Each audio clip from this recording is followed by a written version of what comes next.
Hi every one. Telugu in 1 minute. കന്നഡയിൽ നമ്മൾ എന്ന് പറയാനും ഞങ്ങൾ എന്ന് പറയാനും കൂടി ആകെ ഒറ്റ വാക്കേ ഉള്ളൂ. നാവു എന്നാണ് ആ വാക്ക്. അതേപോലെ തന്നെ നമ്മ, നന്ദു, അതായത് നമ്മുടെ, ഞങ്ങളുടെ, നമ്മുടേത്, ഞങ്ങളുടെ എന്നൊക്കെ പറഞ്ഞിട്ട് ആകെ ഒറ്റ വാക്കേ ഉള്ളൂ.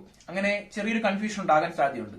പക്ഷേ തെലുങ്കിൽ നമ്മുടെ മലയാളത്തിൽ എന്ന പോലെ നമ്മുടെ എന്ന് പറയാനും ഞങ്ങളുടെ എന്ന് പറയാനും കൂടി വേറെ ഒരു വാക്കുകളുണ്ട്. അതുകൊണ്ടാണ് ഇന്നലെ ഞാൻ പറഞ്ഞത് നമ്മുടെ എന്ന് പറയാനാണ്. ഇന്ന് നമ്മൾ പറയുന്നത് ഞങ്ങളുടെ എന്ന് എങ്ങനെ കന്നഡയിൽ പറയാം എന്നാണ്. തെലുങ്കിൽ പറയാനാണ്. അപ്പം തെലുങ്കിൽ ഞങ്ങൾ എന്ന് പറയാനായിട്ടുള്ള വാക്കാണ് മേമു. ഇതിന്റെ സംസ്ഥാന ഭാഷയിൽ മേം എന്ന് പറഞ്ഞാലും മതി, മേമു എന്നും സംസ്ഥാന ഭാഷയിൽ പറയുന്നതുകൊണ്ട് തെറ്റൊന്നുമില്ല. ഇനി ഞങ്ങളുടെ എന്ന് പറയാനായിട്ടുള്ള വാക്കാണ് മാ. ഇനി ഞങ്ങളുടെ എന്ന് പറയുന്ന വാക്കാണ് മാതി. അപ്പം ഇത് രണ്ടും നേരത്തെ പറഞ്ഞു കഴിഞ്ഞാണ്. ഉദാഹരണം പറയാം. ഇതി മാ പെൻ എന്ന് വെച്ച് കഴിഞ്ഞാൽ ഇത് ഞങ്ങളുടെ പേന എന്നാണ്. ഇതി മാതി എന്ന് വെച്ച് കഴിഞ്ഞാൽ ഇത് ഞങ്ങളുടേത് എന്നാണ്.